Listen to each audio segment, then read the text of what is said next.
cuman ongkang-ongkang kaki. Jadi kayak kita ditawarkan surga, tapi kayak kita nggak disuruh ibadah gitu nggak? Itu kan? Iya.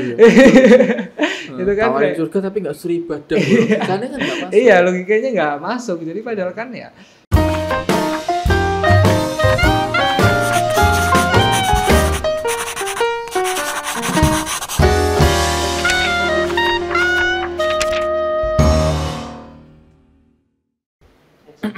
Oke, bismillahirrahmanirrahim. Assalamualaikum warahmatullahi wabarakatuh. Kembali lagi di podcast Kertas Kosong. Ki serial kepira Mas? Episode kepira iki? 17 ya, 17. Iki konsepnya santai gitu. Jadi ngalir. Kali ini wah aku sing grogi iki aduh. Lebih semakin kesini ternyata narasumbernya semakin hebat dan ini kebetulan libur. Mas Feby ini sekarang kalau mau jadwal sama beliau ini harus jauh-jauh hari ini. Selain kesibukannya di kantor, nah beliau juga salah satu konten kreator dan kemarin baru dapat sertifikat ya. Alhamdulillah. Keren. Apa Mas sertifikat? Oh, CFP. CFP, Certified Financial Planner ya. Financial Planner, oke. Yang beberapa waktu yang lalu sempat rame waktu ada kasus dulu ya. Akhirnya banyak yang melek secara mungkin finansial yang awalnya nggak tahu, terus ya akhirnya ya sekedar tahu mungkin atau nyemplung juga di situ baik sebagai konten kreator atau ya yang menikmati jasa itu. Oke, Mas Feby, apa kabar Mas? Alhamdulillah sehat Mas Sultan. Di Pacitan dari hari apa? Dari hari pertama mudik itu apa ya? Cuti bersama itu tanggal 29. 29 sebelum Lebaran berarti ya? Iya, sebelum Lebaran. Oke, terus ke Pacitan sempat mudik kemana kemarin? Ke Kediri. Ke Kediri ya. Rumahnya di Kediri. Berapa hari di sana? 5 hari. Lumayan lah ya. Oke, jadi Mas Feby, kita kan podcast kertas kosong karena ya kalau biasanya kan gelas kosong ya. Jadi ini karena biar ya beda sama yang lain lah, ini kertas kosong dan pada malam hari ini atau video kali ini yang mengisi supaya kertas itu tidak kosong adalah Mas Feby ini. Alhamdulillah. Oke, tadi sudah dijawab sehat dan kebetulan juga ini teman lama Mas Feby ini. Main sepak bola bareng dulu. Iya, juara dulu Mas. Juara ya. Dapat juara lu. Sama nih dia, juara nih ya. Waktu DCT dulu antar kelas ya. Oh atau iya. Gimana dulu di Aku yang kalah gitu. berarti. Kalian timku ya Iya, kayaknya. di timus. Siap. Dulu di SDIT. Jadi Mas Feby ini bakat olahraganya luar biasa. Tapi kemudian melanjutkan ke STAN ya kemarin. Iya, dari SMA 1 alhamdulillah kemarin ke STAN Mas. Dulu SMP di SMP 1, SMA 1 terus si Eling mana Mas? Gurunya SMP 1 sopo sing sama? Banyak banget sih sebenarnya. Lali. Oke, pokoknya itulah ya. Terus di SMA 1 SMA 1 lulusan berapa waktu Mas? 2016. 2016. Oke, terus lanjut ke STAN. Iya benar. 3 tahun. 3 tahun. D3 ya waktu itu ya. Oke, terus ini nyambung ke pertanyaan pertama. Sebenarnya STAN itu sekolah seperti apa sih, Mas?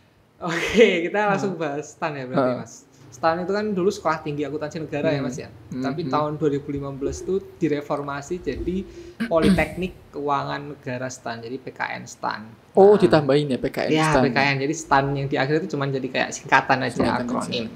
Nah, PKN STAN ini adalah sekolah ikatan dinas yang di bawah naungan dari Kementerian Keuangan, Mas. Nah, jadi emang STAN ini dibentuk untuk mencetak punggawa keuangan negara ya, Mas ya. Ya, emang ya semoga nanti lulusannya itu ahli dalam bidang pengelolaan keuangan negara. Nah, kalau misal saya cek itu yang terbaru itu di tahun 2022 ini baru kemarin itu ditutup Mas, dibuka pendaftarannya itu tanggal 9 sampai 30 April. Itu ada 3 prodi. Yang pertama ada D4 manajemen keuangan negara, ada D4 manajemen aset publik, terus sama yang ketiga itu ada D3 akuntansi sektor D4 akuntansi sektor publik kalau nggak salah. Oke, berarti sing awalnya D3 sekarang jadi D4 berarti. Nah, iya betul. Kalau zamanku itu adanya malah cuma D1 sama D3, Mas. Kalau yang custom itu apa? Nah, custom itu bea cukai. Oh, bea cukai itu. Nah, jadi salah satu prodi dulu tuh. Dulu tuh ada prodi pajak, ada prodi bea cukai, ada prodi akuntansi, ada prodi manajemen aset kalau nggak salah. Tapi sekarang diganti jadi D4 semua bahkan. Jadi nggak ada D1, D3 lagi karena ada aturan kayaknya dari dikti kayaknya. Itu jadi sekalian lah ya. D4 sekalian aja gitu. Oke, waktu itu sampean ngambilnya D3 pajak. Pajak ya. Oke. Dan sekarang di kantor pajak. Kantor pajak ya. Kantor pajak Cilegon. Oke. Ya, siapa tahu besok dipindah ke sini. Amin. Dekat lah. Saya udah berapa lama di Cilegon berarti? Saya penempatan itu 2020 awal, jadi kurang lebih sekitar 2,5 tahun, hampir 2,5 tahun ini sih Mas. 2,5 tahun ya, berarti sebagai insan perpajakan gitu sekarang ya. Iya. Negara di bagian pajak yang luar biasa ini. Alhamdulillah gitu. Oke, berarti STAN itu sekolah ikatan dinas, berarti kurang lebih kalau ikatan dinas itu kan setelah lulus ya seenggaknya ada. Ya walaupun nggak semuanya berarti ya? Semuanya. Semua lulusannya ditampung oleh negara lah. Iya, betul. Cuma penempatannya macam-macam. Iya, betul banget.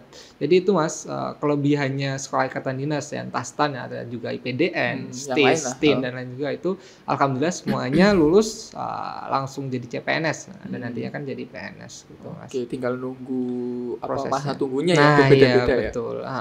Tentunya semakin berprestasi semakin cepat juga pengen. Iya, alhamdulillah sih. Berarti kayaknya lumayan berprestasi berarti ya. Cepat langsung dapat penempatan.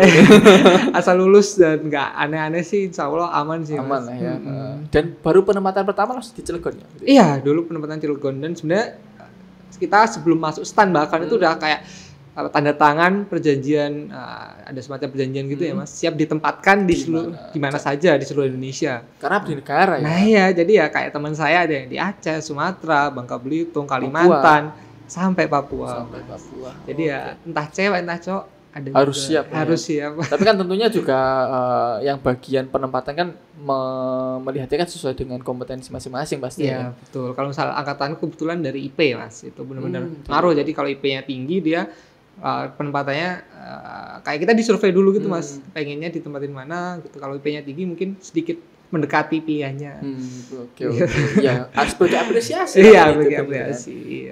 Kan udah lelah mencapai IP segitu kan nggak mudah kan. Iya, betul. Lumayan sih soalnya ya kompetitif banget sih kebetulan ya. Masuknya aja kan kompetisinya banyak kan. Iya. Angkatan ini samain berapa orang? Kurang lebih sekitar 100.000 ada deh kayaknya. Padahal kuotanya itu sekitar waktu daftar. Waktu daftar. Terus yang keterima seangkatan sekitar 6.000 atau 7.000. Seangkatan 6.000 ya. Sekarang makin kompetitif lagi Mas. Tahun lalu itu yang keterima kuotanya itu cuma 275. Tahun ini cuma sekitar 700. 6.000. Sekarang 200-an. Iya, soalnya kayak gara-gara pandemi itu kayak STAN belum nyiapin sistem buat buat ya itulah Mas, tesnya gimana, terus juga dan lain sebagainya. Padahal secara pendaftar mungkin jumlahnya sama ya, bahkan lebih ya. Lebih bahkan. Tapi sekarang STAN lagi ngebangun semacam gedung rektorat gitu Mas. Berarti mungkin setelah ini bakal kalau misal tahun depan kedepannya bakal balik normal lagi ya. Oke. Jadi siap-siap para yang melihat ini, siapa tahu kan ada yang adiknya mungkin mau dimasukin STAN juga. Karena bisa jadi contoh. Menurutku sekolah ikatan dinas itu benar-benar worth it banget sih Mas. Ya mulai dari tadi itu ya jaminan ketika udah lulus, terus yang kedua itu kuliahnya gratis Mas. Jadi benar-benar ya terbantu banget lah kalau orang tua kita, apalagi ya saya yang dari keluarga biasa-biasa aja, mungkin apalagi teman-teman ada yang mungkin keluarganya kurang mampu kalau harus membayar kuliah lagi entah di PTN atau mungkin di swasta. Nah, ikatan dinas itu bisa jadi opsi atau mungkin jadi pilihan banget. Dan tapi yang menurutku yang paling penting itu sekolah di STAN itu selain kedua benefit itu pengalamannya sih Mas. Sama jaringan alumni. Nah, iya benar. Mau yang diterima mau yang akhirnya berkarir di PNS maupun yang mungkin kan bisa juga kan setelah sekian tahun tidak jadi PNS kan bisa sampai jadi ketua partai juga ada. Lah iya makanya. Ada juga ya. Masih keluar terus jadi ketua partai juga. Iya. Oke, saya masih ingat dulu Mas Feby digonceng sama Bapak Samin namanya. Pak Sis. Pak Sis. Sis. Ingat kan? Pak apa kayak karisma ya? Iya betul. Karisma warna silver kan. Betul banget. Karena ini misalnya pas serius rada miring. Ora dibenak nih yang anak ya. Aduh. Nonton maksudnya. Oke, dulu di SD itu di Surabaya waktu itu kan jalannya masih sempit ya Mas. Wah, jalannya pandut juga kan. Teman saya itu Bambang ya Mas? Si Bambang ya? Bambang aku pas SMA kelas 3 tahun. Kelas sama Bambang ya? Iya. Wah, luar biasa. Saya mah karena Pacitan ini suku kiai sebenarnya. Akhirnya kan mencar kemana-mana ya. Oke. Halo Bambang, ning Bandung saya kira. Ning Bandung sih. Dia di sekolah apa ya namanya metrologi. Wis gokil Mas Bambang, nanti kita ketemu ya. Oke, luar biasa Mas Bambang dulu juga itu. Terus ini sebenarnya pertanyaan ini belum juga sih, tapi nggak apa-apa lah. Langsung ke mungkin ke materi inti sih, sebagai mungkin kayak transisinya dari stan mungkin ke itu Mas. Iya sih, bener kan. Kenapa kok tiba-tiba awalnya jadi konten kreator di bidang keuangan ya? Bisa dibilang keuangan ya. Padahal kan kerjanya kan pajak. Ya, sebenarnya kan nih nyambung. Iya. Enggak terlalu jauh karena memang itu keilmuannya ya kan. Ya, sebagian betul. besar dipelajari juga ya. Alhamdulillah dulu waktu kuliah ya pelajari tentang mulai ekonomi Mas, terus akuntansi, terus juga manajemen, sempat belajar juga. Jadi ya keuangan dari mikro sampai makro itu cukup dipelajari sih dulu. Jadi waktu di stan ya? Waktu di stan dulu Mas. Oke, terus di perpajakan, terus membagi waktu aku sih ini. Mungkin ke yang lain juga nih. Membagi waktu ketika di pajak kan gimana kerja?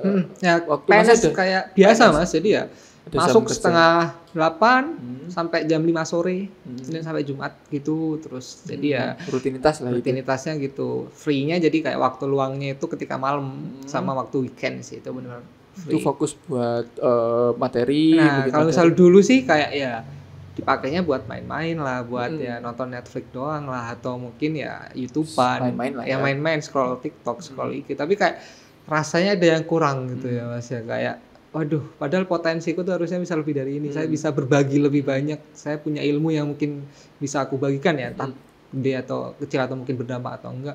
Yang penting waktu itu niatnya kayak ya aku pengen sharing aja lah intinya. Jadi ya mungkin waktu itu langsung nggak berpikir sampai sejauh ini, nggak berpikir mungkin sampai ke titik ini, tapi waktu itu niatnya ya pengen sharing aja di sela-sela waktu itu, ketika malam hari, ketika mungkin pagi-pagi bangun subuh, habis subuhan bikin konten. Mas. Oke. Jadi bikin kontennya gimana awalnya? Mungkin riset dulu berapa hari, terus ditulis dulu materinya atau gimana? Kalau misal aku dulu tuh kayak matok one day one content. Iya, tapi dulu sering loh ya. Iya. Dulu sering loh. Jadi kayak waktu 2020 itu bener-bener aku maksakan diri sih, jadi harus satu hari satu konten. Karena kayak dulu aku diajarin temanku konten kreator juga itu kayak algoritmanya IG gitu. Betul, waktu itu emang terus juga harus konsisten lah, terus juga harus tahu niche juga. Jadi waktu itu berarti membangun niche-nya juga. Nah, ya menentukan niche. Pertama aja waktu itu aku milih niche keuangan. Sampai sekarang ya ada sedikit self improvement juga ya. Nah, terus juga konsisten aja Mas, tiap hari bikin konten. Aku nggak susah-susah harus nulis terus dan sebagainya. Kalau misal aku sih langsung buka Canva, langsung aja tulis. Kalau misal sebelumnya mungkin aku udah nyetok kayak ide-ide kontennya itu apa aja ya Mas ya. Tapi seiring waktu udah kayak ngalir aja. Kayak udah hari ini pengen bikin ini, hari besok mau bikin ini, udah ada planningnya juga sih. Jadi semacam bikin konten planning lah. Oke, konten planningnya udah ada. Berarti ketika sehari bikin, misal pas lagi moodnya langsung bikin 5 konten tapi diupload 5 hari kemudian. Nah iya gitu benar, jadi kayak semacam nabung konten ya. Nggak cuma nabung real, uang ya. tapi nabung konten nabung aset juga. Tapi nabung itu aset juga sebenarnya. Iya, konten itu aset Mas. Jadi aset kayak konten juga kan. Karena kan kita, Mas Sofi kan kerjanya di situ kan, masih kerja tambahan. Iya, side hustle. Side hustle. Tuh, side hustle. Side itu samping, hustle apa kungfu hustle. Seri 2-nya mau tayang tapi nggak tahu kapan. Nah, mungkin ini ada ngejlong ya, tapi nggak apa-apa. Ngejlong ya, ada loncat lah ya. Sebenarnya kapan sih kita sebaiknya mulai berinvestasi sih Mas untuk sampean? Berinvestasi itu waktu udah siap ya Mas ya. Yang penting itu ya, waktu ya secara ilmu kita udah tahu resikonya, udah tahu resikonya, keuntungannya, caranya gimana, proses bisnisnya gimana. Terus ya kita udah bisa nge-planning lah ABCD-nya. Terus yang kedua ya ketika udah ada modalnya. Ya, jadi kalau misal sebelum punya dua itu sih menurutku jangan memaksakan diri sih Mas. Nah, apalagi kalau misal yang mungkin modalnya masih belum atau mungkin ya secara cash flow kita masih acak-acakan. Jadi ya aku berkali-kali di banyak webinar atau mungkin ya banyak kesempatan kalau misal ditanya investasi bagi yang belum punya cukup Modal penghasilan mungkin. atau modal apa Mas berarti ya. Makanya aku sering banget ngomong ya investasi terbaik adalah investasi pada ilmu. Jadi ya apalagi sekarang ya di tengah ya peningkatan teknologi dan sekarang ilmu itu bisa diakses dari mana aja kan ya Mas ya. Nyebar nih gini. Iya, dari website lah, dari YouTube lah, dari konten-konten kreator kan. Iya, dari IG, dari TikTok. Itu sebenarnya nggak ada alasan lagi kita buat nggak belajar sih sebenarnya. Itu bisa belajar dari sana gratis, apalagi kalau misal pakai kuota pelajar ya. Itu juga bisa dimanfaatin. Jadi bener-bener kita harus belajar dulu agar mindsetnya bener Mas. Nah ketika mindsetnya bener, itu kita investasi itu nggak cuman pengen kaya secara cepat. Nah soalnya kan orang-orang mikirnya kalau misal mulai investasi itu pengen auto kaya, auto sebulan sukses. langsung. Iya langsung kayak punya Lamborghini, punya mobil mewah, punya rumah. Semuanya jadi murah gitu ya. Nah, murah banget.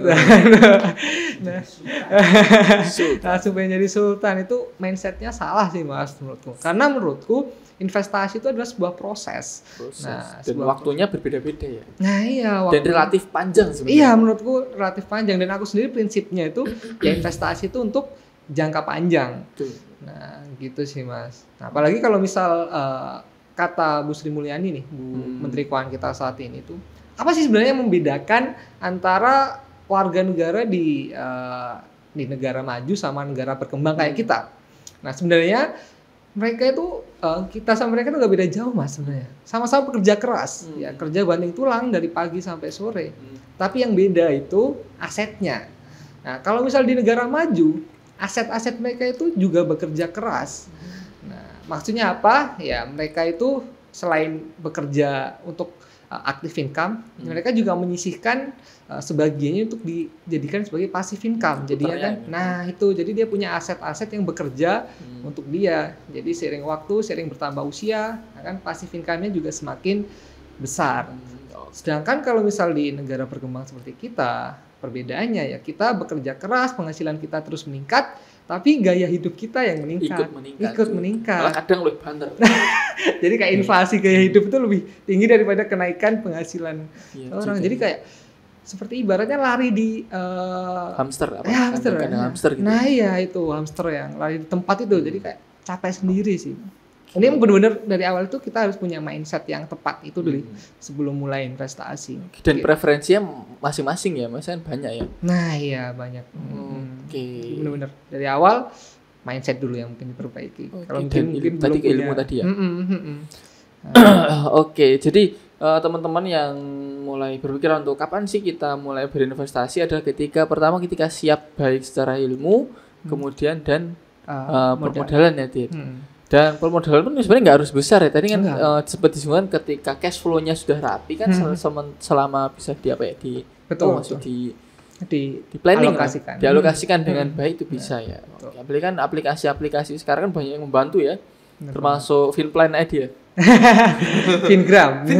Oh, bukan Finplan ya, Fingram. Okay. Kita sebenarnya Fingram itu belum ngeluarin aplikasi sih Mas, tapi kita masih edukator istilahnya. Aplikasi kan nggak harus yang di kan. Sebenarnya aplikasi itu kan medianya banyak macam-macam. Oh iya benar. Kita udah nerbitin buku. Iya, udah nerbitin buku juga sebagai guide mungkin teman-teman yang mungkin pengen jadi financial planner bagi diri sendiri, bisa tuh langsung beli buku Kendalikan Uangmu. Yang di mana Mas? Di Gramedia atau di toko online. Oh, ada di Gramedia berarti. Wes gokil. Salah satu penulisnya Mas Feb ini. Ya. Wah. Ada. Luar biasa, keren. Saya ikut support. Oke, saya juga mulai ada buku saya sendiri juga yang kalau udah terbit juga. OTW sih, tapi ini buku bergambar Mas. Jadi kayak targetnya lebih kayak komik ibaratnya. Jadi judulnya itu Mudah Melek Keuangan. Kalau tadi kan ya buku yang tulis lah, full tulis. Kalau ini bergambar, mungkin teman-teman yang lebih suka ada yang bergambar bisa beli yang bergambar ya. Oke. Bu Sri Mulyani ini ada salah satu pegawainya yang bisa menulis.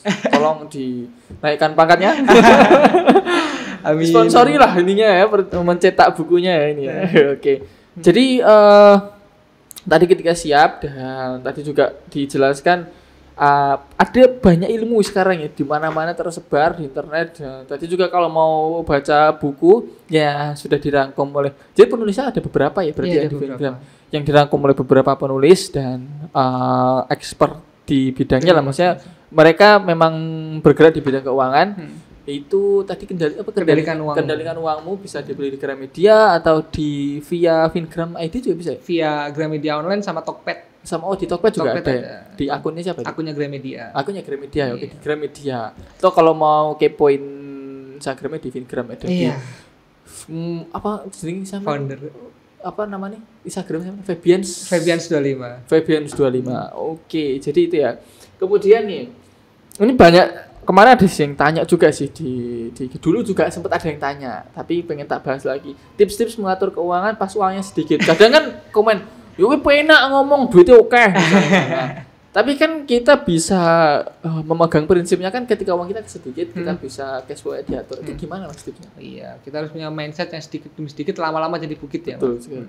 Nah, kalau misal aku sendiri dari pengalamanku waktu kuliah dulu kan juga dapat kiriman dari orang tua juga nggak banyak, sampai akhirnya saya juga nyari kerjaan sampingan waktu kuliah, entah ini itu. Waktu kuliah? Kerjaan sampingan. Mulai dari ada jual buku Masustan, ada terus juga jualan merchandise kayak kaos, jaket. Nah, itu ada juga. Risol? Nah, itu juga. Iya juga. Ya, itu kan wajib kalau misal kepanitiaan itu juga udah sehari-hari side hustle lah ya. Nah, terus juga ada jual juga jadi ngajar di bimbel terus juga luar biasa juga ya maksudnya. Oke, lanjut terus gimana tadi? Nah, jadi ya intinya waktu kuliah pasti semua ngalamin lah ya. Betul, dengan pendapatan ya maksudnya kiriman dari orang tua yang pas-pasan, jadi ya mau nggak mau, apalagi ya saya hidup di kota besar lah. Bintaro itu termasuk udah pinggiran Jakarta itu. Biaya hidupnya juga lumayan ya, jadi mau nggak mau harus bisa ngatur keuangan Mas ya biar cukup. Terus juga apalagi kita juga mungkin ada keinginan lain, entah beli laptop lah atau mungkin ya menunjang diri lah ya, self reward lah ya. Iya, pengen beli buku lah, nonton bioskop. Iya, itu pengen jalan-jalan. Jadi ya mau nggak mau ya biar kita bisa survive, bisa kita hidup dengan layak, nyaman ya bisa harus melakukan hal yang mungkin akan saya jelaskan. Mulai yang pertama yaitu melakukan yang namanya budgeting ya Mas. Budgeting itu di awal bulan. Nah, di awal bulan bisa, kalau misalnya pegawai swasta mungkin di tanggal 25. Jadi kayak setiap uang masuk lah ya. Nah, setiap uang masuk, sebelum juga nggak apa-apa Mas. Jadi kayak kita sebelum dapat uang tuh udah tahu. Budgeting. Nah, ya mau dikemanain aja tuh uangnya. Nah, metode budgeting itu banyak banget sebenarnya di luar sana Mas. Ada yang metode 50-30-20, 50% kebutuhan hidup, 30% mungkin keinginan, terus 20% buat nabung. Ada juga 40-30-20, 40-30-20-10, 40 itu buat kebutuhan, terus 30 itu buat cicilan dan tagihan, terus ada juga 20 itu buat investasi masa depan, 10% buat kebaikan, itu juga ada. Terus ada juga metode kakek ibu, ada metode Azab Finance-nya Kak Prita Gosi. Terus banyak macam budgeting. Intinya kan, budgeting itu kayak kita pisahkan pendapatan kita itu menjadi beberapa pengeluaran. Nah, kalau aku ditanya apa metode budgeting terbaik, itu sebenarnya jawabannya relatif Mas.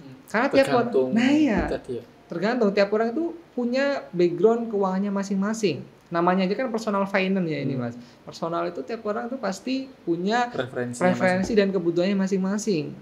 Let's say ada seorang yang sandwich generation, ada yang dia harus menanggung utang orang tuanya, ada yang dia mungkin harus membiayai adik-adiknya, ada yang mungkin ya dia punya kebutuhan lain, jadi nggak, atau memang dia tinggal sendiri aja, orang tuanya juga sudah sendiri, udah stabil, udah mapan, jadi dia bisa fokus ke diri sendiri. Itu bisa beda-beda Mas pendekatannya. Jadi benar-benar budgeting itu tergantung prioritas hidup kita. Tapi intinya di budgeting. Nah iya, intinya yang penting kita punya budgeting itu tadi. Fungsinya untuk apa? Fungsinya untuk ngontrol Mas, pengontrol. Iya, jadi tinggal disiplinnya. Nah iya, itu nanti hubungannya sama disiplin. Soalnya kalau manusia nih, kalau misal tidak punya kontrol, bisa-bisa ya iya gitu. Nah, jadi kayak di awal udah kita pisahkan tuh. Misalkan ya let's say UMR Pacitan berapa nih? 18. 19. Nah, anggap aja 2 juta ya, 2 juta ya pisahkan misalkan 50% untuk kebutuhan hidup, nah, misalkan 30% misalkan buat keinginan apa belanja lah atau apa gitu, 20% misalkan buat investasi itu juga bisa. Nah itu balik lagi nih preferensi masing-masing. Tapi saranku untuk menabung, untuk investasi itu di awal Mas. Oke, berarti memang di awal udah langsung kita tabung gitu. Nah iya, soalnya kalau misalnya nunggu di akhir biasanya itu nggak kepake, nggak ada sisanya. Nah iya gitu Mas, jadi bener-bener mending di awal, karena ya mau nggak mau jadi kita nanti bisa mikir harus bisa survive itu dengan uang segitu. Ngerem lah ya. Ngerem. Di pepet-pepetnya lah. Nah iya gitu. Soalnya kita juga harus berpikir bahwa kita itu nggak cuma hidup di masa hari sekarang, ini, gitu ya. Kita hidup di masa depan. Nggak cuma kebutuhan hari ini yang penting, tapi ada juga kebutuhan di masa depan yang mungkin harus dipersiapkan. Contohnya kayak Mas Sultan punya anak, nah nanti kan beberapa tahun lagi udah harus masuk TK, beberapa tahun lagi masuk SD, SMP, SMA, kuliah, itu kan juga pasti butuh biaya. Nah kan udah jelas tuh step-stepnya berapa tahun itu udah jelas. Dan kebutuhannya nanti kan juga udah jelas. Jadi mungkin bisa dipersiapkan dari sekarang. Terus ada lagi mungkin nanti teman-teman mau pensiun. Kalau misal yang pekerja swasta kan mungkin harus menyiapkan dana pensiun sendiri. Atau bahkan mungkin yang wirausaha atau freelancer atau kerja bebas itu kan nggak ditanggung oleh negara. Jadi mau nggak mau harus mempersiapkan dana pensiun mulai dari sekarang. Contohnya kayak gitu. Dan banyak dana-dana lain tergantung kebutuhan masing-masing. Ada mungkin dana naik haji lah, ada mungkin dana jalan-jalan, ada dana mungkin beli rumah, beli kendaraan, dan lain sebagainya. Jadi kan meskipun sekarang kita nggak butuh dana-dana tersebut, tapi kan di masa depan siapa tahu butuh dana itu. Nah, jadi kayak webinar ya. Jadi ya kayak gitu Mas. Betul sekali. Memang karena betul di highlight ya. Jadi karena kita nggak cuma hidup di hari ini ya. Nah, betul. Jadi kita harus mempersiapkan di kemudian hari kebutuhan kita, pasangan, anak, orang tua iya, juga kan. Nah betul. Terus iya sih Mas, kemarin juga aku pokoknya anak tabungannya duitnya kan kadang kan apalagi pas THR juga lagi rame nih.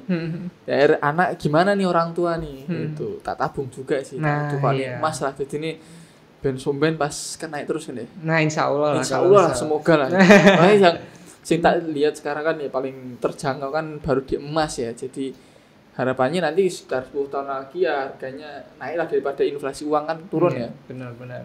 Oke, terus berarti tips-tips mengatur keuangan pas uangnya sedikit sebenarnya di budgeting dan disiplin tadi ya? Iya, terus juga yang kedua ditambahi dengan melakukan yang namanya pencatatan keuangan Mas. Oh iya. Pencatatan keuangan sebenarnya simple sih Mas ya. Kita mencatat setiap uang yang masuk dan keluar. Setiap uang yang keluar. Fungsinya untuk apa? Ya untuk yang pertama tadi itu kalau misal uang yang masuk kan kita jadi tahu tuh dalam setiap bulannya itu berapa pendapatan uang yang masuk. Jadinya kan kita bisa membuat budgeting itu tadi. Terus selanjutnya setelah membuat budgeting kan udah kita pos-pos ke beberapa pos pengeluaran. Nah fungsinya pencatatan keuangan itu kayak dia sebagai pengontrol apakah ini masih dalam track atau ternyata udah overspending. Nah, alias sudah belanjanya udah kebanyakan. Ya. Misalkan ya kita ngeset untuk kebutuhan hidup untuk beli makan dan lain sebagainya itu 1 juta. Nah misalkan di tanggal 15 itu kita udah ngeluarin sekitar 500.000. Berarti kan udah kepake 50%. Nah itu kan berarti aman ya Mas. Tapi sebaliknya kalau misal di tanggal 15 sudah kepake 750.000, itu kan berarti udah kepake 75% tuh alokasinya. Jadi kan udah gawat. Ya. Nah ya warning.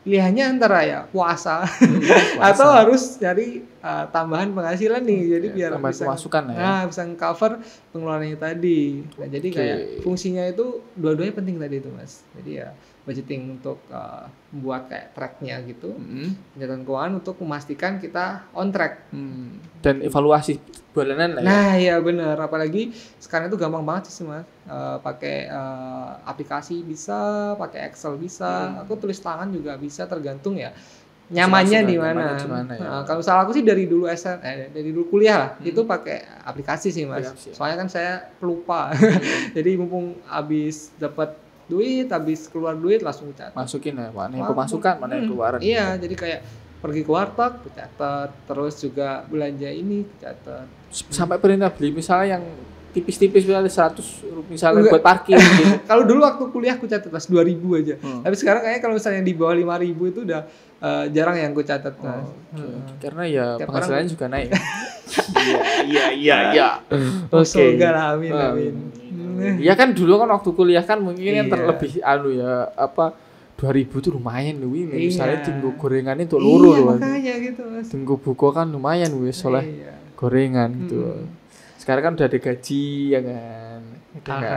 Alhamdulillah. Lumayan lah ya set dapat dari ya kan tinggal metik sekarang ya. Masih juga sekalian metik sekalian nanam lagi kan. Nah iya betul, Tuh, harus terus- terus menanam. Terus ini pertanyaan selanjutnya adalah investasi yang baik itu seperti apa? Ini juga banyak yang nanya nih. Oke, kalau misalnya investasi yang baik itu kayak gimana nih? Let's say kalau misalnya udah siap dua tadi tuh ya Mas ya. Ilmu dan modal. Oke. Nah, yang pertama kita harus tahu apa tujuan investasi kita, Mas. Oke. Hmm, Buat nah, apa ya? Nah, investasi? buat apa? Berarti bisa bercabang-cabang. Aku investasi ini buat ini. Nah, iya betul. Jadi kayak aku sendiri kalau misal investasi untuk tujuan jangka panjang, aku pakai instrumen investasinya gini. Kalau untuk yang tujuan jangka menengah, aku pakainya ini. Kalau jangka pendek ini. Jadi kayak let's say tujuan jangka panjangku itu misalkan untuk dana pensiun. Betul. Ya meskipun ya aku udah ya ada jaminan ya kalau misalnya PNS, tapi kayak aku belajar dari senior itu kayak bakal turun jauh drastis. Jadi ya Kan nggak tahu juga kan 20 tahun Iya. lagi apakah masih berkarir. masih ada kan ada wacana juga bakal nggak ada lagi gitu PNS, ada dikasih langsung banyak tapi harus ngelola sendiri itu juga ada. Jadi ya aku nyiapin sendiri juga biar ya nggak bergantung lah negara. Terus juga kalau yang jangka menengah aku bagi, kalau yang jangka panjang itu yang aku bagi jadi lebih dari 5 tahun sih Mas. Kalau yang jangka menengah itu antara ya 2 sampai 5 tahun, sedangkan kalau yang jangka pendek itu kurang dari 2 tahun. Aku bagi tujuan-tujuan keuanganku berdasarkan jangka waktunya. Nah, mungkin tiap orang itu bisa mulai dengan buat tabel kayak gitu. Kita buat list apa aja sih sebenarnya tujuan dalam hidup. Karena tiap orang pasti beda-beda nih. Ngomongin soal pensiun aja nih, tiap orang pasti beda-beda. Ada yang Mau pengen berapa, iya, tahun berapa. pensiun di umur 60, pensiun di umur 50 atau 40. Ada juga yang pengen pensiun muda, pensiun dini di umur 30, financial freedom lah istilahnya itu juga ada. Jadi ya tiap orang pasti beda-beda. Terus juga ngumpulin dana pendidikan anak itu juga pasti beda-beda. Ada yang preferensinya di sekolah swasta, sekolah negeri, ada di PTN atau PTS. Nah itu pasti juga beda-beda. Jadi bener-bener ngomongin soal tujuan ini benar-benar harus sesuai tujuan kita masing-masing ya Mas. Jangan membandingkan. Jangan ikut-ikut ya. Nah jangan ikut-ikut ke orang lain, jangan ngikutin standar orang lain. Ya kita cari tujuan versi kita aja yang bisa membuat kita puas, membuat kita udah cukup lah. Jadi kita harus tahu level cukup kita itu di mana. Gitu sih Mas intinya. Karena kalau nggak tahu cukupnya bakal terus ya. Nah iya benar-benar. Jadi ibarat kayak rumah misalkan. Nah itu kan ada orang yang level cukupnya kan beda-beda. Ada yang rumah harga 200 juta udah cukup udah Cukup lah nyaman. ya. Ada yang ngerasa 1 M pun masih Kurang. soalnya tetangganya lebih bagus. Itu juga bisa beda-beda. Jadi benar-benar harus tahu definisi cukup sih. Oke, berarti tujuan kemudian definisi cukupnya juga diperjelas gitu ya. Jadi nanti ketahuan tuh nominal yang dibutuhkan untuk mewujudkan tujuan itu berapa, Mas. Oke. Nah, setelah tahu nominalnya berapa, nah itu harus di future value kan, Mas. Maksudnya Apa itu? kenapa? Soalnya harga sekarang dan harga di masa depan itu beda. Karena ada yang namanya inflasi. Nah, seperti yang kita tahu kan inflasi itu kenaikan harga barang dan jasa. Diperkirakan lah kira-kira berapa. Nah, kalau menurut survei itu di Indonesia itu sekitar ya 3-4% per tahun. Per tahun kalau nggak salah ya. Jadi ya harga-harga itu tiap tahun itu naik sekitar segitu. Nah, ibarat kalau misal pertamax aja dulu kan harganya 9 ribuan ya. 7.000 mah. 7.000 ya. Terus jadi 12.500. Itu kan inflasinya sekitar 50% lebih. Gila kan. Oh, ya, 7.000 terus 9.000 terus 12.500. Nah, iya, terus juga kayak minyak goreng itu kan juga inflasinya gila-gilaan. Kemarin 2 liter sekitar 20 ribuan jadi 40 ribuan. Itu kan 100% bahkan. Nah, jadi ya bener-bener kalau misal kita nggak aware dengan adanya inflasi ini, ya bisa-bisa uang tunai kita itu nilainya itu semakin turun. Nyusut kan. ya? Iya, semakin nggak berharga. Maksudnya kayak ya dulu kan uang 100 ribu kayak let's say kalau misal beli minyak itu bisa dapat 10 liter lah, 2 kali ini 10 liter. Sedangkan sekarang 100 ribu paling cuman dapat 5 liter. Iya, dapat Sekitar 5 liter setengahnya. Jadi ya benar-benar kayak gitu maksudnya Mas. Jadi benar-benar uang sekarang.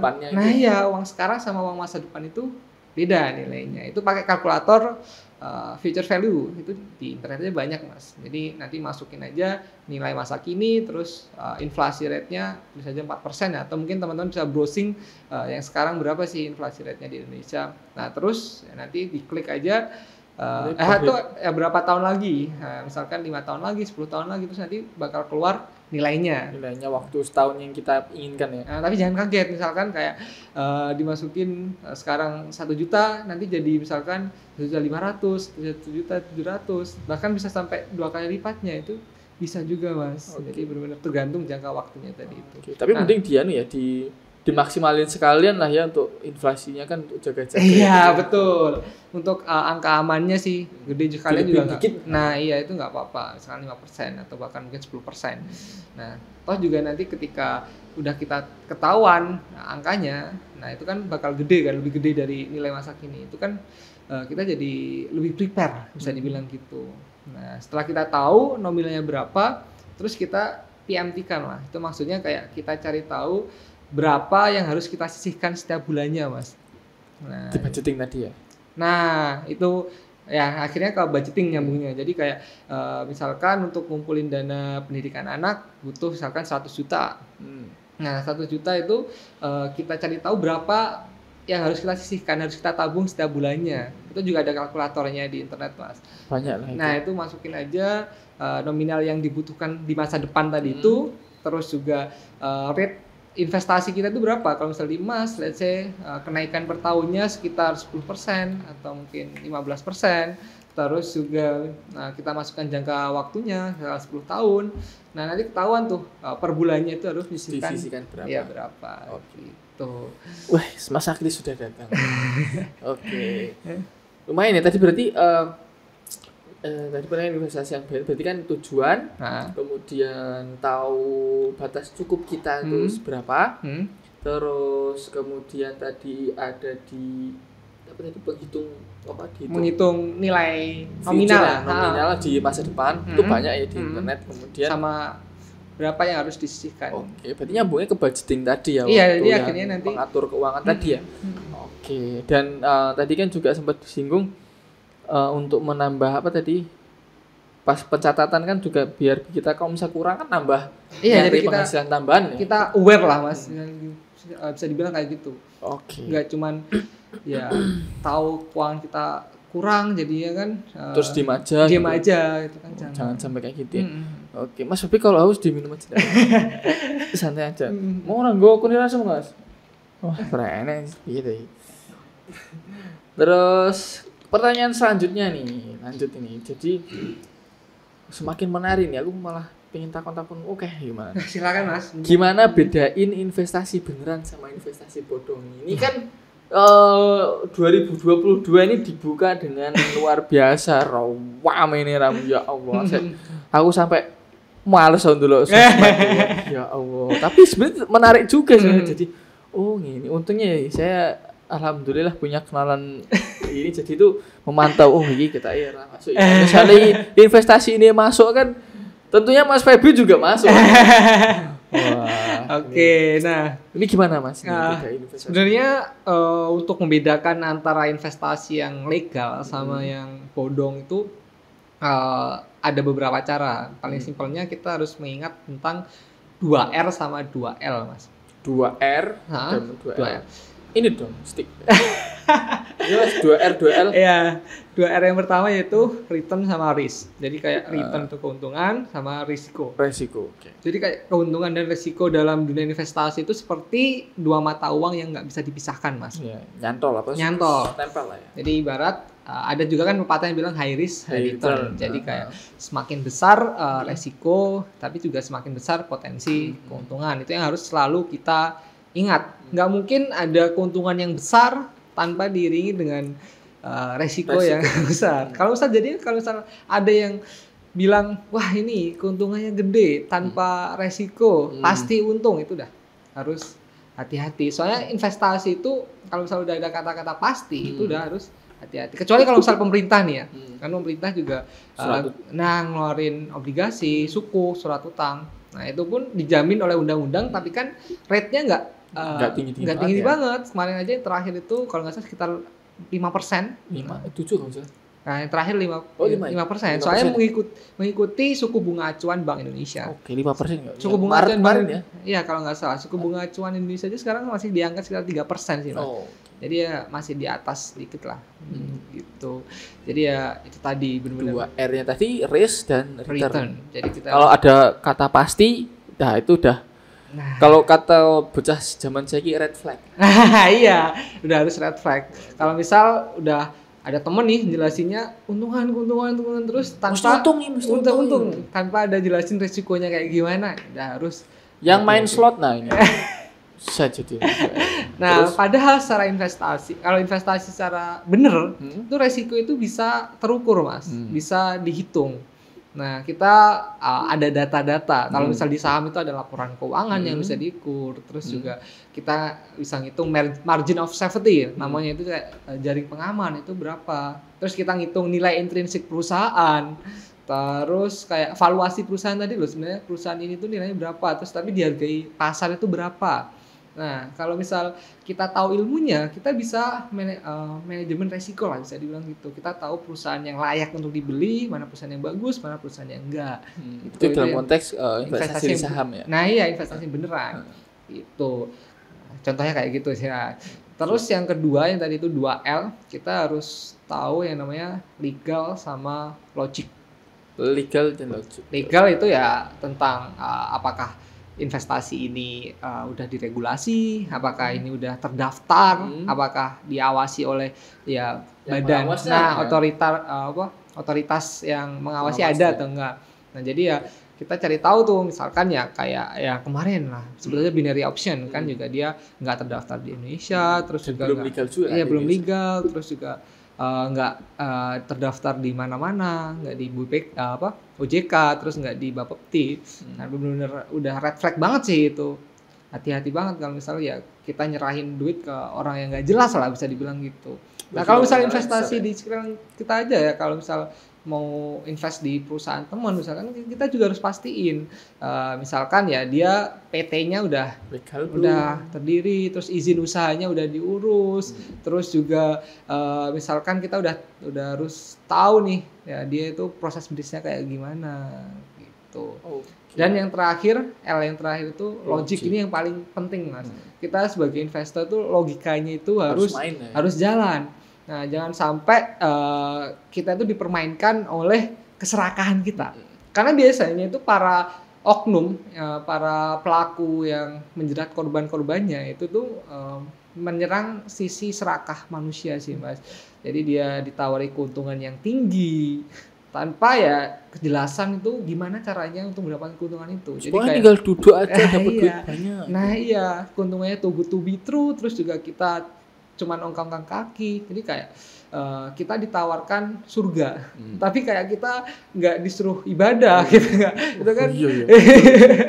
Itu kan tawarin surga tapi nggak suruh ibadah. Logikanya kan nggak masuk. Iya, logikanya nggak masuk. Jadi padahal kan ya untuk mendapatkan hasil segitu harus ada kerja kerasnya. Kayak ibarat ya tadi itu kalau investasi beneran aja kan harus ada analisa dan lain sebagainya. Tapi kalau misalnya nggak mau investasi yang itunya gede ya ada yang aman-aman, yang konservatif juga banyak. Tadi ya kayak surat utang tadi ya. Nah iya, jadi benar-benar harus dipakai logikanya. Jadi ya sebagai benchmark, sebagai perbandingan ya pakai aja yang udah dikeluarkan oleh pemerintah tadi itu. Misalkan let's say obligasi tadi kan 5% per tahun. Jadi kalau misal ada yang nawarin sampai 10%, 20%, bahkan 1% per hari. Kan ada tuh kemarin robot trading yang menjanjikan 1% per hari. 1% per hari kalau setahun 365%. Kita harus curiga nih. Kita harus bisa melogika sih, Mas. Kalau misal dia bisa setahun dapat 365%, kenapa dia ngajak-ngajak kita? Kenapa dia nggak ngadain SK rumahnya? Atau mungkin surat-surat SK. Harus ngajak. Iya. Kalau misal kita gadein misalkan ya BPKB atau SK apapun itu di bank, paling berapa sih bunganya? Kita ambil 100 juta, 200 juta. Paling bunganya ya 20%. Per tahun kan? Iya, 30%. Kalau keuntungannya 300% kan masih spreadnya selisihnya masih banyak. Iya, harusnya masih cuman banyak dia. Tapi kenapa dia ngajak-ngajak kita?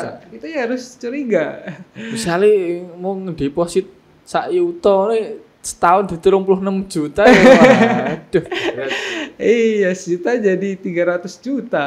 Makanya luar biasa ini. Nah, Bener ya, makanya, berarti tadi yang 2R dan 2L tadi ya. Risk and return, terus legal sama logic tadi ya. Jadi empat hal ini memang harus jadi apa tadi benchmark, jadi acuan dasar gitu. Jadi kalau misalnya ada yang nawarin ke kita itu 4 hal ini yang harus jadi perhatian ya. Betul Bang. Oke, siapapun sebenarnya kadang kan orang deket kan yang nawarin. Iya, apalagi kita kan gampang percaya soalnya yang nawarin kan teman deket kita, saudara kita, mungkin atasan kita atau mungkin rekan kerja kita. Tapi tetap harus 4 ini ya. Iya, jadi kayak ya entah siapapun yang nawarin, kalau misal ternyata di logika nggak masuk, ternyata nggak legal, ya udah tolak aja. Iya, ditolak aja ya. Bilang aja saya udah investasi di tempat lain atau mungkin belum ada uangnya lah atau apa kan. Nanti duit. Semua zaman nangil. Ya gitu lah. Ya, yang penting emang investasi ilmu itu yang penting banget sih Mas. Jadi kayak biar ya entah ditawarin apapun kita udah tahu ilmunya itu tadi, jadi kita bisa nolak. Oke, sih tadi juga yang dijelasin Mas Sobi, kadang aku sih mau apa ya, tak catat juga gitu. Jadi setelah ini aku juga belajar lah ya. Iya, belajar bareng sih, sebenarnya saya juga masih belajar. Ya bedanya kan kalau Mas Sobi kan sudah memulai dari awal ya, lebih dulu. Tapi kan memang kadang kan juga kalau misalnya di content creator kan ada aja yang kayak followers kan kadang juga macam-macam ya, dan justru followers kan juga ada yang lebih tahu ya Mas. Iya, benar-benar ini bervariasi Mas. Follower itu ada yang mungkin pengetahuannya baru segini, ada juga yang segini, ada bahkan yang lebih dari kita lebih juga. Dari kita juga banyak. Jadi kayak kita sebagai content creator tuh malah mau sharing juga. Mau menyampaikan informasi masih itu. Masih enak ya. Aduh. Iya, tapi kalau saya sih target pasarnya emang ya yang pemula-pemula banget. Jadi meskipun ada yang lebih jago daripada saya sih, saya malah jadi belajar. Malah seneng juga ya. Ada insight baru ya. Iya, jadi bisa sharing-sharing baru. Jadi investasi yang baik itu tadi adalah yang tadi ada 2R, 2L yang harus kita perhatikan. Risk and return, ada yang bilang tidak high risk, high return juga, walaupun ya banyak masih diperdebatkan juga. Terus kemudian 2L, legal dan logic. Terus juga apa lagi? Kalau misalnya ngomong investasi bodong Mas, itu ada ciri-cirinya ya. Jadi kayak yang pertama itu tadi ya pasti tadi ya. Nah, iya itu udah pasti. Terus surga tanpa ibadah. Terus yang kedua itu yang too good to be true tadi, keuntungannya yang over claim lah ya. Iya. Terus yang ketiga biasanya ya dia menjanji dia sistemnya kayak saling mengajak. Jadi kayak skema Ponzi lah bisa dibilang. Ponzi. Jadi keuntungan yang didapat itu bukan dari proses bisnis, tapi dari ngajak tadi ya. Tapi dari member baru. Jadi sistem piramida ya Mas ya, itu biasanya juga kayak gitu. Makanya kemarin kayak yang robot trading kan ya kebanyakan sistemnya skema piramida gitu. Terus juga harus hati-hati kalau misal ya itu tadi sistemnya kayak ada komisi. Jadi kayak misal kita ngajak orang lain kita dapat komisi. Nah itu walaupun itu sebenarnya juga itu bagus kan bonus kan, tapi juga itu bisa jadi perhatian. Iya, bisa jadi tanda kutip lah, harus hati-hati. Jangan-jangan keuntungan itu bukan dari proses bisnisnya tapi dari komisinya, dari ngajak orang baru itu tadi. Terus juga yang mungkin harus kita pelajari emang proses bisnis dari bisnis kita itu sendiri sih, semakin simpel semakin bagus Mas. Jadi kayak jualan di pasar itu kan gampang kan, kayak untung rugi lah ya. Untung rugi kulaan dari supplier tadi petani terus juga dijual di pasar itu kan simpel lah ya. Cuma ambil margin udah selesai. Nah, kalau misal dari awal aja kita jelasinnya kayak rumit banget. Kayak diputernya dipakai robotnya kayak gini terus juga jelimet gitu jadi apa ya, perhatian lah ya. Perhatian. Jadi benar-benar semakin simpel semakin bagus sebenarnya investasi itu. Kayak kalau misal gampangnya kita beli tanahnya ditanemin tumbuhan apa pohon pisang, itu pisangnya berbuah dijual, itu kan udah untung juga, udah jadi investasi juga itu. Jadi benar-benar investasi terbaik itu ya investasi yang paling kita pahami, paling kita kuasai Mas. Jadi kalau saranku buat teman-teman yang pengen mulai investasi, mulailah investasi dari yang paling kita pahami. Tadi ilmu tadi ya. Jadi siap ilmunya juga tadi ya. Jadi teman-teman, jadi investasi beneran dan investasi ini di apapun ya, masih di bisnis apapun ya, baik itu saham mungkin, surat utang, terus mungkin bisnis juga, jadi 2R 2L. Bisnis apa lagi Mas? Ya, bener sih, bisnis. Beda bidang aja udah beda ilmunya kan, kayak ya gini kan bidang digital, mau bidang real, sektor real atau mungkin bidang pertanian itu kan pasti punya ya tantangannya masing-masing. Betul sekali. Nih, jadi harus benar-benar dipelajari apapun bidang. Bisnis kaos mungkin. Iya. Bisnis kaosnya tadi. Oke. Nah, itu tadi wah gamblang banget ya, jelas lagi sepadang misalnya. Terus nah, ini yang lagi rame itu kan kayak kasus-kasus yang sebelumnya nih aplikasi nih ya kan. Investasi via aplikasi ini gimana sih kita memanfaatnya, kan ada misalnya kalau yang ramai itu kan kayak mungkin bibit, terus ada iPod, terus macam-macam lah ya, banyak sekali lah. Kalau menurut Mas Feby sebagai personal financial planner, itu bagaimana kita memanfaatkan itu? Nah, menurutku bagus banget sih Mas ini dengan adanya banyak aplikasi. Karena aku sendiri ngerasain kalau misal dulu waktu kuliah itu daftar rekening saham itu kayak harus ngisi, terus harus banyak ya, harus banyak, terus dikirim, ROI segala macam, berkasnya harus dikirim, nunggu, masih harus nunggu, iya, terus ya prosesnya juga kita nggak bisa nge-track lah sampai mana. Nah itu menurutku ya cukup menyusahkan lah, tapi itu ya. Tapi sedangkan sekarang udah ada aplikasi, menurutku sangat membantu banget. Apalagi banyak banget aplikasi sekarang kan proses KYC-nya kayak pendaftarannya itu udah bisa melalui online, terus juga semua pendaftaran mulai dari verifikasi KTP juga online, jadi benar-benar mempermudah banget nih sebagai investor. Tapi ya kita harus tahu apa kebutuhan kita dalam berinvestasi, karena kan nggak semua orang tujuannya tadi ya. Banyak banget macam-macam ya aplikasi investasi yang beredar, ya mulai dari kayak yang disebutkan tadi, reksadana kan ada Bibit, ada Bareksa, dan lain-lain. Terus kalau saham ada iPod, ada Stockbit, ada mungkin Ajaib, dan lain sebagainya. Nah ada apalagi peer-to-peer lending itu juga banyak banget. Jadi benar-benar ya kita harus tahu dulu nih, kita itu investasinya tadi itu yang untuk apa. Terus setelah kita tahu kebutuhannya untuk jangka panjang, jangka menengah atau jangka pendek, biasanya aku tergantung itu aku pilih instrumen investasinya Mas. Misalkan untuk jangka pendek aku cari yang low risk low return, jadi kayak yang resikonya kecil nggak apa-apa tapi aman, safe. Jadi kayak aku pilihnya reksadana pasar uang. Jadi walaupun dikit lama tapi ya aman meskipun nggak banyak untungnya, tapi paling nggak kan untuk jangka pendek dia nggak fluktuatif lah bisa dibilang gitu. Aku taruhnya misalkan di reksadana pasar uang, di Bibit misal gitu. Terus ada juga yang mungkin jangka menengah, misalkan 3 tahun, 4 tahun, ada juga yang aku taruh di emas, itu juga ada Mas. Terus juga yang jangka panjang untuk dana pensiun aku taruhnya di reksadana saham sama di saham, itu ada juga. Macam-macam ya sebenarnya. Iya, jadi benar-benar aku tergantung tujuanku apa, ya aku posin di situ sih Mas. Karena bisa aku track juga nih, misalkan aku per bulan Mas bikin laporan, jadi kayak untuk pribadi ya? Ya laporan keuangan pribadi. Presentasinya ke siapa? Ya sendiri sendiri kan juga aku sendiri yang merasakan benefitnya gitu lah. Itu. Nah biasanya aku buat laporannya, terus aku track jadinya kayak bulan ini udah bertumbuh atau enggak nih investasinya. Berarti evaluasi juga, berarti bisa udah jalan setahun mungkin bisa diganti atau lanjut gitu. Nah ya strateginya udah cocok atau belum.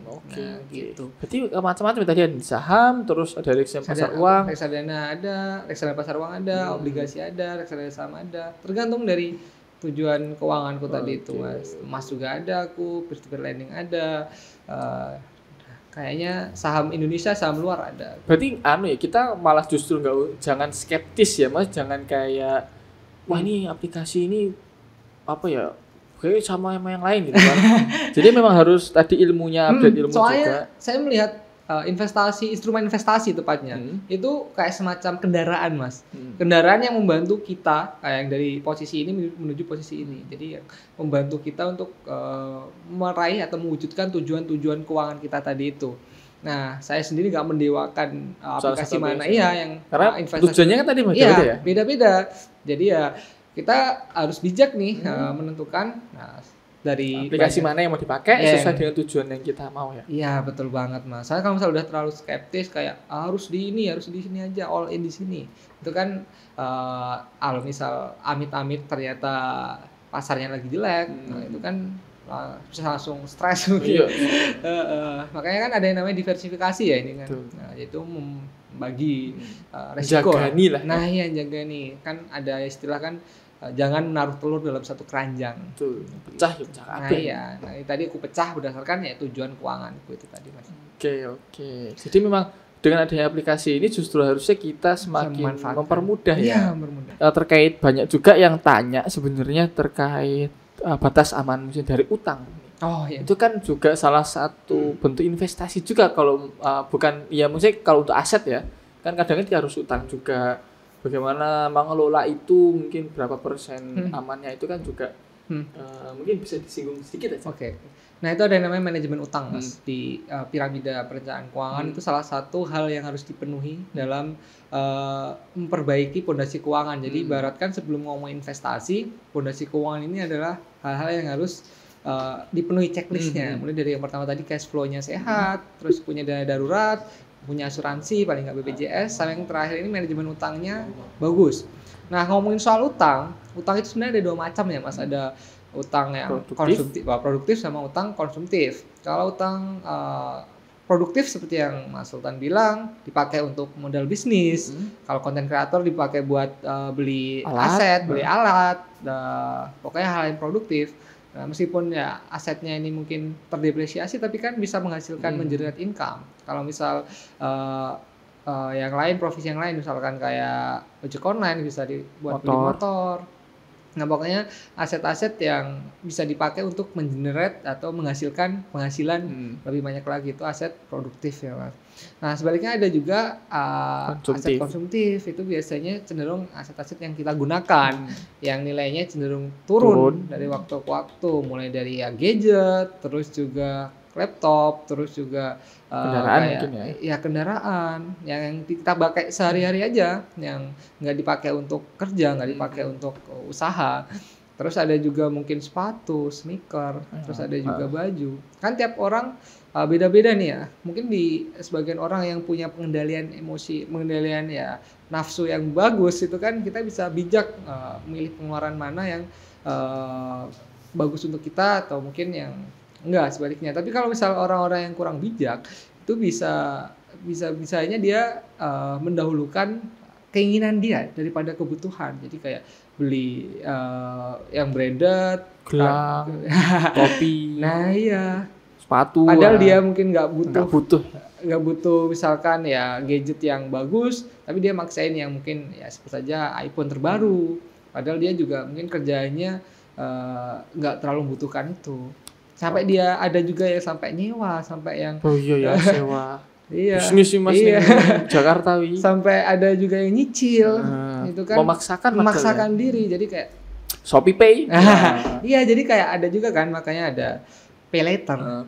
Baik di marketplace, ada juga di yang di travel agency. Saiki we fintech.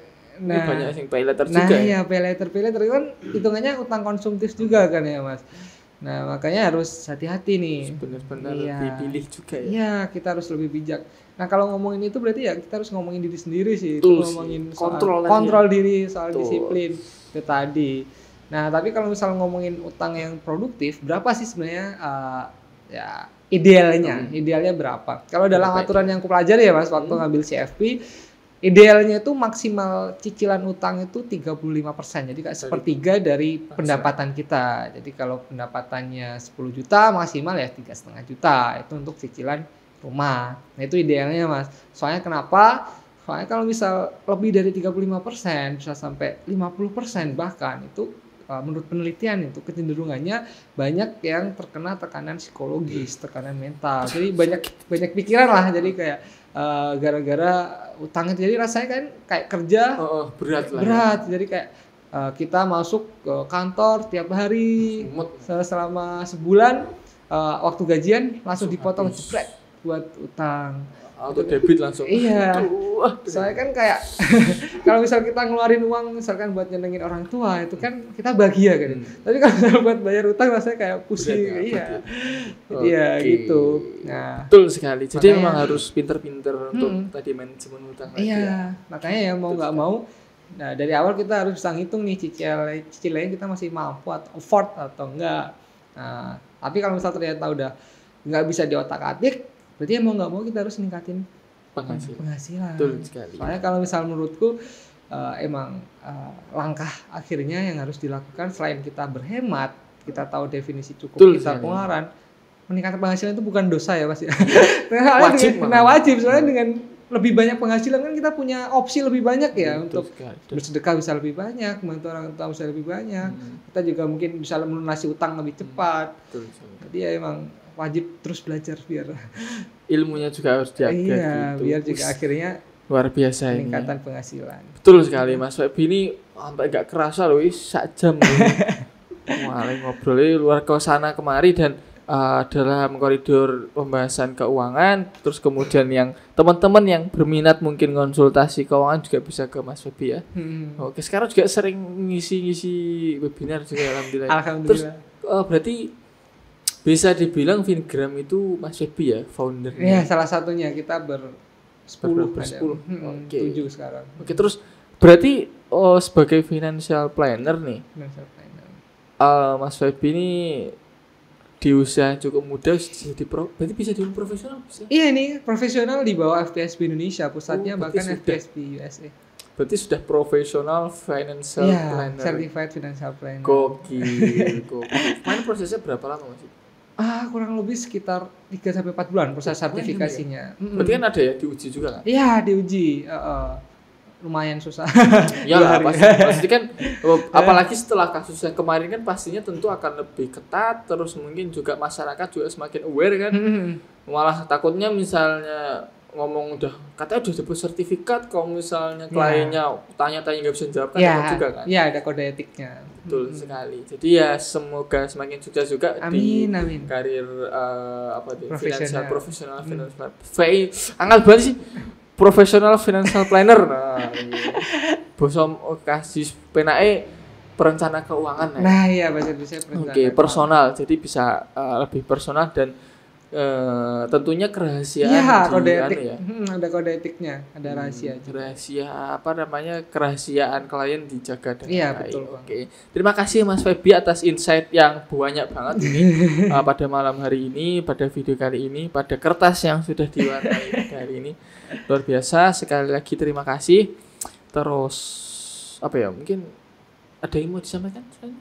Saya juga mengucapkan terima kasih banyak kepada Mas Sultan dan tim Pacitanku yang sudah mengundang saya pada malam kali ini biar bisa sharing ya sedikit ilmu yang sudah saya dapatkan. Semoga ilmunya bisa bermanfaat buat teman-teman semua dan semoga teman-teman selain dapat ilmunya bisa langsung praktik juga ya Mas, biar ya jangan kongko. Iya, jadi learning by doing sih sebenarnya. Jadi nanti teman-teman bisa merasakan dampak dari ilmu yang teman-teman miliki. Oke. Dan kalau misalnya mau lebih lanjut bisa follow Febians25. Febians25 ya? Iya, betul di IG, dan Fingram.id. Dan di TikToknya Febians25 juga. Iya, sama semua. Oke, sip. Jadi memang sudah diamankan namanya. Jadi teman-teman nggak bisa pakai namanya. Oke.